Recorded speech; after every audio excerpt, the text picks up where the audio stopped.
Now, from Brisbane to Tbilisi, Cian Tracey standing by. Hi, Cian. Hey Joe, how are you? We get around, don't we? Rory O'Connor said to say he says hello.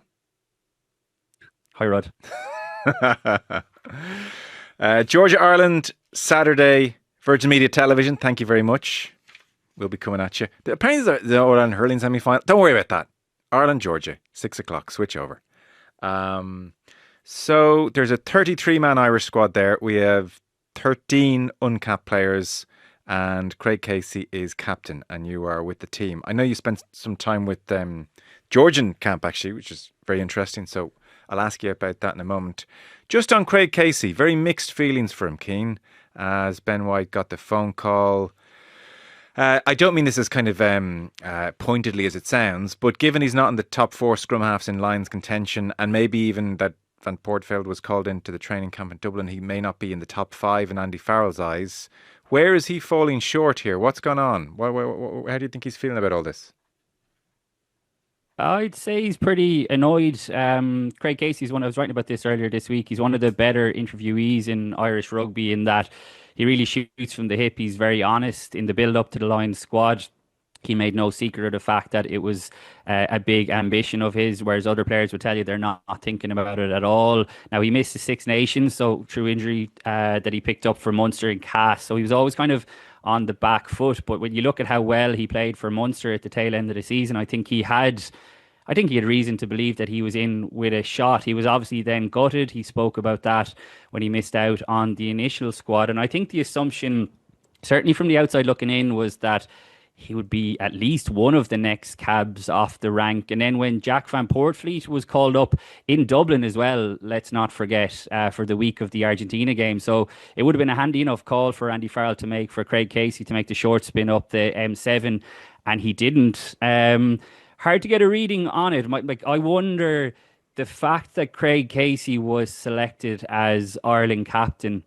I know Paul O'Connell is obviously the interim head coach, but you can be sure that Andy Farrell had a big say in that. And I wonder, when they picked him as Ireland captain, did they kind of feel like, look, maybe he would be better off over the next 2 weeks leading the Lions, which, again, to play devil's advocate on myself, it would go against what Andy Farrell has done in every other sense by bringing all of his assistants, 16 Ireland players. So it's hard to get a read on it. I think back to this time last year, Joe, when Jameson Gibson Park was ruled out of the first test in South Africa, and Andy Farrell had no hesitation in playing Craig Casey, who was playing really well until he was forced off injured with that incident with RG Snyman. And he had Conor Murray on the bench. It would have been easy to play the experienced guy, albeit that he had kind of one foot out the door ahead of his retirement. So, I would say, as delighted as Craig Casey will be to be leading Ireland out here in Tbilisi on Saturday night, there'll be a part of him that would much rather be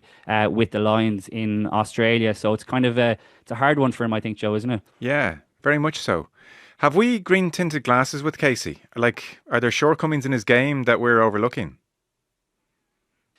I think, well, like, you can see certainly some of his defensive work, which would be down to his sheer size, like, not to kind of play on the obvious here, but you go back to how well he has looked and how sharp he has looked since he's come back from that knee injury. I think of the game in La Rochelle in particular, he was outstanding. So maybe we do have green tinted glasses. I think Ben White is a deserved fourth choice call up, if that's what we want to call it. Now, if it had been Jack Van Poortvliet, personally, I would have had a big issue with that, because I think Craig Casey is a better player than Jack Van Poortvliet, and I think that's what will have stung him, is the fact that he could, like I said, he could have just made the journey up from Limerick to Dublin and been involved in that Lions training camp. But maybe Andy Farrell thinks, rather than holding tackle bags and maybe not featuring that much, he'd be better suited. So I think Craig Casey has really rounded out his game, Joe. I think there was an element when, for the last couple of years, that, he was a bit rash maybe when he got into the 22, trying to play at 90 miles an hour every time. Whereas I think there's a more maturity about him now. I think he sort of, you can see he paused. His scanning is exceptional when he gets into that red zone, and he is a real leader in that Munster dressing room. When Peter O'Mahony gave up the captaincy in November 2023, I believe Craig Casey was one of the strong contenders to take over, even though, what is he now? Is he 26? So he probably would have been 24 back then. Obviously, Graham Rowntree went for Tyke Byrne, who has done a good job. But I think Craig Casey, even if he hadn't have been named Captain Joe for Ireland on this summer tour, is seen as a very strong contender to take over from Tyke Byrne as Munster captain whenever that happens. Right, okay. So this is obviously a touch off Broadway. Maybe just bring us up to speed on two fronts. One, Andy Farrell's ransacked the coaching ticket. So who's actually helping out Paul O'Connell this week? We've seen Caroline Currid for one, but just in more kind of basic rugby matters. And then secondly, who are the frontliners alongside Craig Casey there? Yeah, we'll start with the coaches. Also worth flagging, Joe, you mentioned that I've in with the Ireland team. They actually haven't arrived in Georgia. They're only flying today. I'm chatting to you on Wednesday. So they don't arrive in Tbilisi until Wednesday night. They've decided to base themselves for the first half of the week in Dublin. They're kind of treating it as an away Six Nations game, really. So I've been here for the last few days, like you mentioned, in with the Georgian. So almost have more of a sense of what's going on in the Georgian camp than the Irish camp. But in terms of the coaches, yeah, so obviously Paul O'Connell is head coach. It's got a strong Munster flavour to it. Mike Prendergast is the attack coach. Obviously, Prendergast was the head coach for Ireland A back during the Six Nations when they played in Bristol against England. It was a bit of a mad game. Dennis Leamy is in as defence coach. Cully Tucker, the Connacht scrum coach, is in as scrum coach as well. So they're the four main coaches that are here. Like plenty of experience within there as well. I think the big challenge for them, Joe, from a coaching point of view, is that for all that, let's just talk about the attack, for instance. For all that Mike Prendergast will want to come in and put his own stamp on things, he has to sort of sing from the same hymn sheet as Andrew Goodman does, as Andy Farrell does. So I think that that's going to be a challenge for the coaches in terms of like using the Ireland speak, for want of a better terms, because let's remember this is a very largely inexperienced Ireland squad who there's no point in them coming in learning the Munster way, how to defend or attack. They need to learn how to do it the way Ireland do it, which obviously isn't that helpful when the coaches aren't there. So as much as it will be a challenge for the players to get up to speed, I think that will have been a big focus for the coaches as well. And then in terms of the experienced guys, well, Stuart McCloskey is the oldest player, I think I'm right in saying, in the squad. Interestingly, 10 years ago, he was over here in Tbilisi playing with Emerging Ireland when they won I think it's defunct now, the old Tbilisi Cup. So he's coming back here 10 years later. I'd fully expect him to start this weekend at 12. I know some people might wonder, what's the value in playing Stuart McCloskey, who's tried and tested at this level. But I think Farrell and by dint O'Connell are really keen to have some experience around those lesser inexperienced guys. And I don't think there's any point in selecting a guy like Stuart McCloskey unless you're going to play him. So I think he might play this weekend. Obviously, the halfbacks are relatively experienced compared to maybe others around them. Jack Crowley and Sam Prendergast going to be very interesting to see who starts there. But by and large, Joe, yeah, it's a very inexperienced squad. Mike Prendergast has already made it clear that they plan to use all 33 players now, isn't it? Because Scott Wilson, the Ulster tighthead, just got called up. So my sense is that we will see the strongest possible team against Georgia, which will be a much tougher test than what they're going to face next week in Portugal. And we'll probably see plenty of changes with the even less experienced guys then. Okay. On Georgia then, because we never really give a team like Georgia much thought, but Richard Cockrell is there. He's been there since last year. And he's been around, obviously, Leicester and Toulon and Edinburgh and England and Montpellier. And you got some time really kind of inside the camp on test week. And I got the impression, on two fronts, just, they're not used to the attention and maybe they're a bit more hospitable. But also listening to Cockrell, because there's a video as well of your chat with them, they really do feel very strongly about where they're being kept in the international sphere year in, year out. So you take Georgia's existence. They have won Rugby Europe for the 13th time in 15 years. This is like the second tier European competition. So they've won that 13 years out of 15. And Cockrell, in conversation with you, Cian, was saying, we're at a standstill because we're an inconvenience as a national team. Where do we go? We keep winning Rugby Europe. We don't have to play our best to win that competition with respect to all the other teams. Are we just going to sit here winning Rugby Europe until the government gets bored of funding this? Because where do we go with it? Or are we going to take the next step? And obviously, Six Nations is what they're looking at. They would very much like some kind of relegation playoff with bottom team each year. And like, it's all very reasonable. I mean, you wonder how much kind of attention World Rugby are giving a country like Georgia, but there's such a frustration of being completely stuck here. Hmm. Yeah, and his line there about the government is what they're really worried about because they're like Cockrell said, Joe, they're stuck. They're stuck in neutral here. They're winning the Rugby Europe very handily. Don't have to play their best, like he said. And this is actually a very exciting time for Georgian rugby because all the traditional values that they have around the pack and the maul, the scrum, all still stand true. But they have an exciting crop of young backs breaking through at the moment, none more so than 22-year-old David Niniashvili, who is on his way to Ronan O'Gara's La Rochelle from Lyon.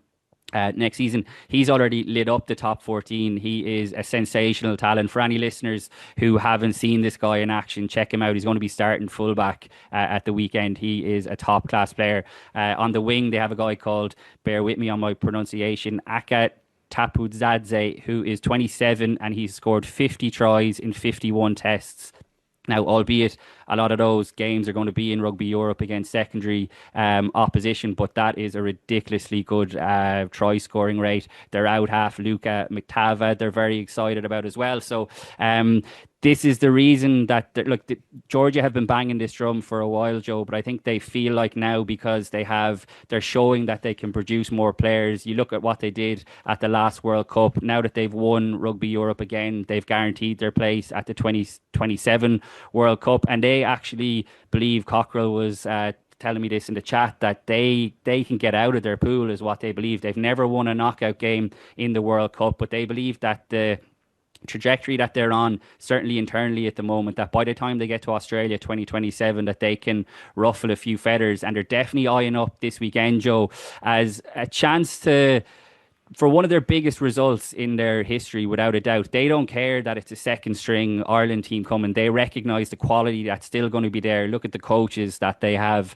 But they're also, Joe, really keen to put on a show in terms of coming here to Tbilisi. On the flight over here on Sunday, I met an Ireland fan with his partner who was coming over for the week to make a holiday of it. I'm sure there's going to be plenty more Irish fans coming over the next couple of days as well.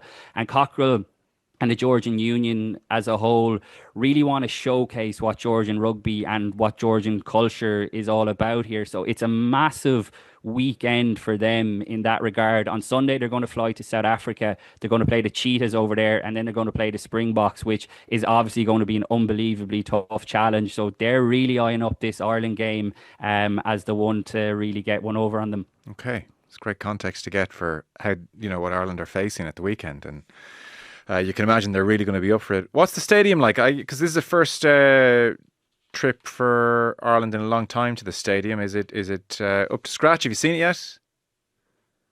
Well, they haven't actually played here, so this is going to be the first time that Ireland have played a full test in Georgia. So, there's history riding on this as well. Like I said, they played in the Tbilisi Cup in 2013 and 2015. The Under-20s World Cup was on here in 2017, but Ireland have never played a test here. So, to answer your question, I spent the day yesterday with the Georgian squad at their training base, which is on the outskirts of Tbilisi.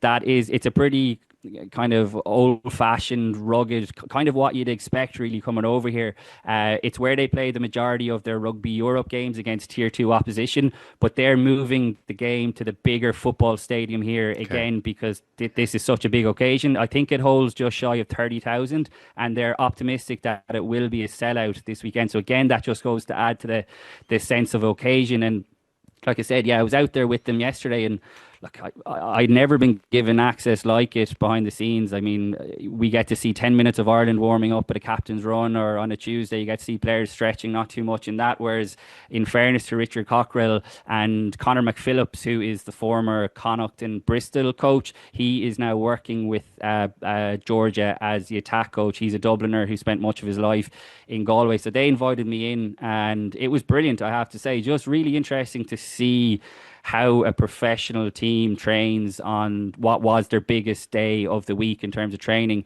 for a test match. You mentioned the video that I had, Joe. Unfortunately, I wasn't able to show much of the footage from training because the starting team were basically lining out in their bibs, their numbered bibs. So it was very helpful to, get a sense of what they're looking to do. They were running backline moves again, had no problem with me sitting in and watching that. You can imagine if many Irish coaches down through the years certainly wouldn't want someone like me within an ass's roar of seeing something like that. So it was just fascinating to see it. Cockrell kind of runs the breakdown side of things. Roddy Grant, actually, interestingly enough, is the former Ulster forwards coach. He's currently working with Georgia as well around their line out. So he'd have a great insight into the likes of Tom Stewart, Tom O'Toole, Scott Wilson, Cormac Izuchuku. So there's a real sort of healthy mix of Scottish. Julian Salvi is here. He played for Leicester in the back row over the years. He's an Australian. And then you have the Irish accent in the middle of it all, Conor McPhillips. So it was a really interesting peek behind the curtain. Cool. I'd say Paul O'Connell looks forward to you forwarding all that information to him. If the price is right. Yeah. Just to finish, by the way, Chris Busby, former international referee, retired earlier this season. Headlines because it cause and effect may be slightly butchered, but certainly it was in the wake of Matt Hansen's criticisms of a recent performance of his. Now, Hansen was banned for 3 matches and there was a €10,000 fine as well, and had to make a public apology and go to some kind of refereeing school course thingy akin to tackle school. So, and present his findings to the teammates as well was also the thing. I don't know, I didn't hear much about that presentation. But nonetheless, the RFU acted on that front. But nonetheless, Chris Busby retired and has released a post today, which is very theatrical because he talks about how he had received a memento from the RFU, kind of framed photos. And so the post has a photo of this framed memento in a wheelie bin. And he writes, "Today marks the end of my time with the RFU." And he tags the union in the post, so they have seen this, even alongside the many headlines created. "I was given a framed photo as a memento to mark the occasion, a gesture, I suppose, but what I really needed and never received from IRFU leadership was genuine support during the most difficult period of my professional life. I'll be sharing more about that in the months ahead. For now, I'm grateful to the people I met through the game, looking forward to what's next." Now, he does not reference the Hansen situation. He does not suggest that that is the most difficult period of his professional life, but he certainly says that during that most difficult period, he was not given support from the RFU. So maybe Hansen was straw that broke the camel's back, or maybe he is talking about that whole episode. We don't know. We do know he is peeved at the RFU in a big way and plans to say more about it. Yeah, I think like the statement alone, I think would have been strong enough, Joe. But then when you see the photo in the bin, it's quite powerful, striking, whatever word you want to use. You can only assume. I certainly don't know what's gone on behind the scenes with Chris Busby and the IRFU, but you can only assume that from his point of view, it hasn't been good. And the whole episode has just been desperately sad, really. I mean, Chris Busby was seen as one of the up and coming Irish referees. He was absolutely making his way on the international stage as well. And like we talk about referees so often in rugby, it's a bloody hard game to referee. I would say it is extremely hard to get young people involved in the game to referee it because that old cliche really rings true, that who'd be a ref, particularly in rugby in the modern game. And now the IRFU have lost one of their brightest prospects who's walking away from the game. We've seen it happen over in England as well after the last World Cup. They've had issues as well. And the general abuse that they get on social media in particular is just rancid, really. Like I said, you'd like to see a lot of the people who hurl the abuse having a go at it because it's an extremely difficult job, Joe. But all in all, it's just a sour end to what I said has been a really disappointing episode. It'll be interesting to see if the IRFU come back with a response, because obviously Chris Busby has made it clear there that he's going to be telling his side of the story, hopefully on Indo Sport podcast, I hope. Well, I'm sure they're scrambling right now to say, "Chris, can we keep this in-house? Let's talk." I would think that's the first thing they're doing. So we'll see. I mean, it's very, very strong. That is us done. So 6 o'clock Irish time on Saturday. Cian in Tbilisi, thanks so much. Appreciate it. Cheers, Joe. There we are. Cian Tracey in Tbilisi, Rory O'Connor before that in Brisbane, and the rugby coverage keeps on coming here in podcast and written form. That's us for today.